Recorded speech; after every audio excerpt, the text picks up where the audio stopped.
So, as we mentioned at the beginning of the program, we're dedicating some time today to speak with Shannon Nuszen. She's the director of an organization called Beyneynu, and some very strange goings on are happening from the Christian world inside the Jewish world. Missionaries masquerading as not just Jews, Orthodox rabbis. Is this even possible? Shannon, welcome. Thank you for having me, Gabrielle.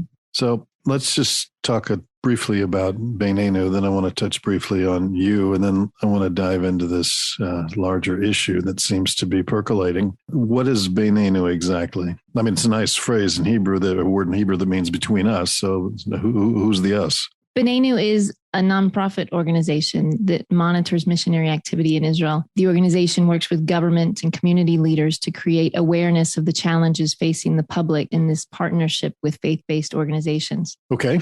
There's a lot in there to unpack, and our time is limited. For you yourself, who is Shannon Nuszen? That's what makes BenNino successful. It's the fact that I was a missionary myself. And while I was in the church, I learned how to speak to Jews. I learned how to best bring them to Christianity and to argue the texts. The mission to bring Jews to Christianity was known. It was taught openly and often in the church. But when I came to Judaism, I thought it was strange that the Jews are totally oblivious to the agenda behind Christianity. I began to see why they so easily fell prey to the missionary message. What kind of Christians are we talking about? Because, for most Jews, Christianity is Catholicism or high church, or there's the whole evangelical world, which the widespread impression is that evangelicals are Israel's best friends.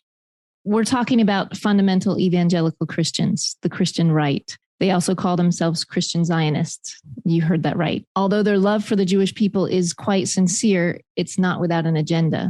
Because of the overwhelming amount of support they offer the Jewish world, I think many people tend to minimize this.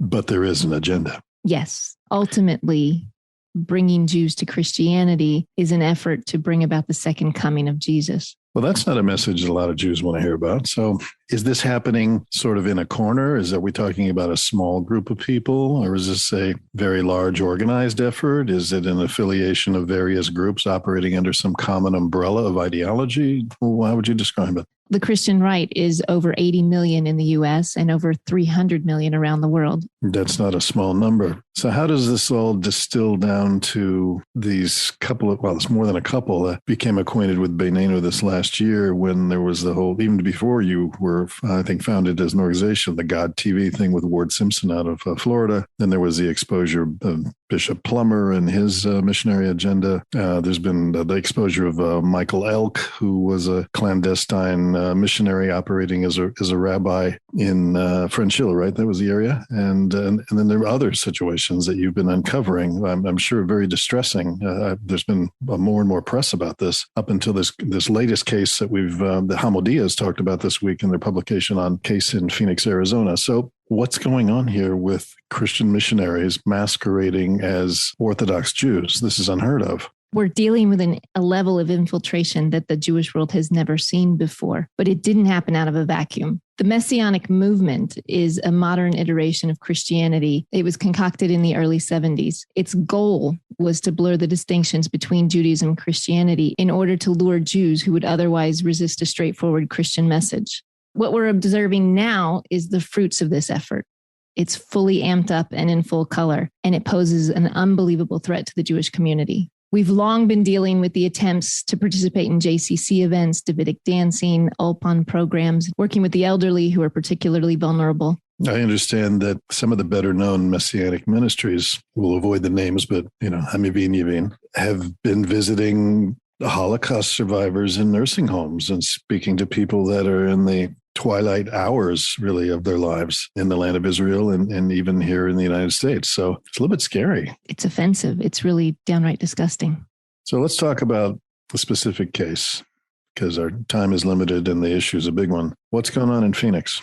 The situation in Phoenix is a very disturbing case, even more so than the Elk situation we dealt with not long ago in Jerusalem. The Dawson family traveled through the states for 12 years, going from community to community, never staying in one place for more than 2 years.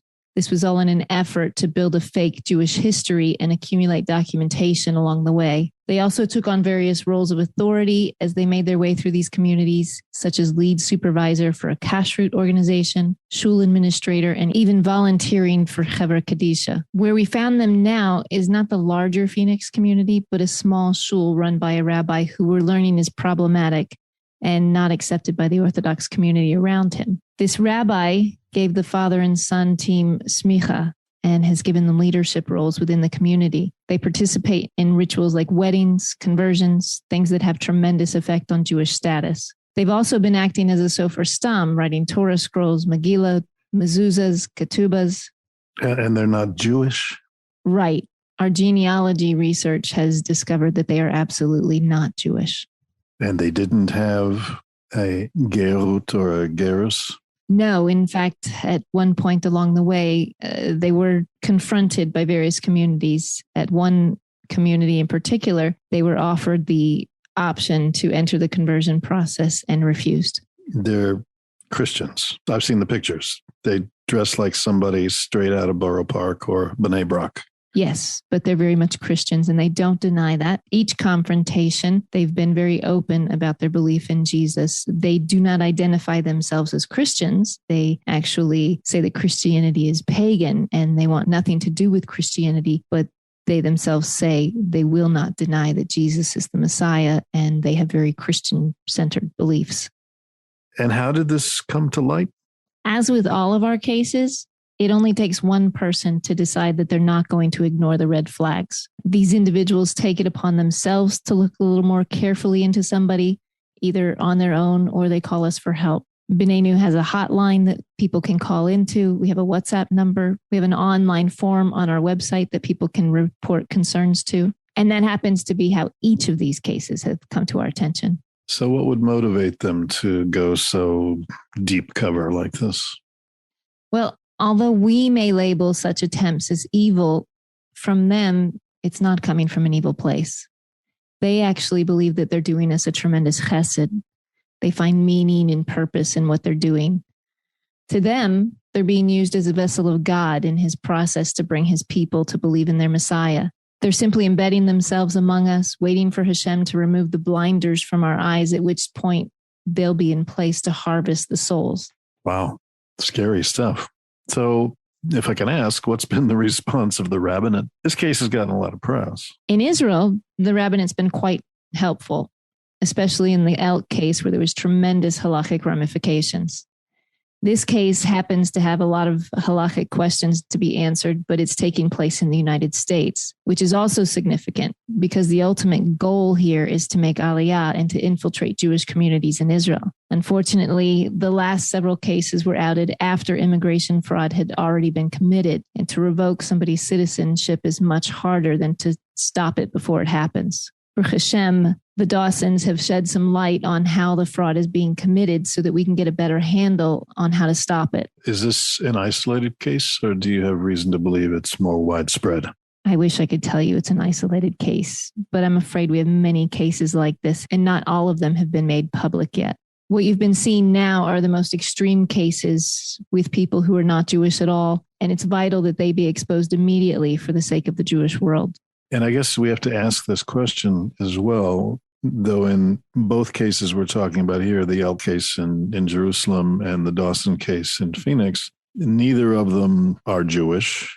They went through a process of acquiring documentation to create a Jewish history. We know of others that you shared with me that have actually fabricated family histories and taken pictures in cemeteries to say these are their ancestors when indeed they're not. And if any Christians are listening to this, please, we don't broad brush all Christians as deceptive, but when it comes to this, there seems to be some intensity of an end that justifies the means. I guess my question is, does this have blowback potential on sincere, genuine converts to Judaism? Oh, of course it does. Not only is it causing converts to be looked under a more intense microscope while they're going through the process, it's caused suspicion on converts who have already joined the Jewish people. The trauma is great, and the feeling of betrayal and distrust that this causes really needs to be understood. Well, this is an unfolding, ongoing story, so we probably will need an update at some point along the line. Would you be willing to come back and give us that update?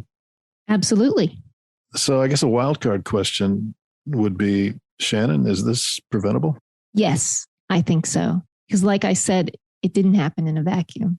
There have long been efforts by the Messianic movement to join the JCC, participate in Jewish programs, Davidic dance, Alpine classes. We have interfaith prayer events all the time. And while some people might see these things as harmless at first, it's an attempt to get their foot in the door.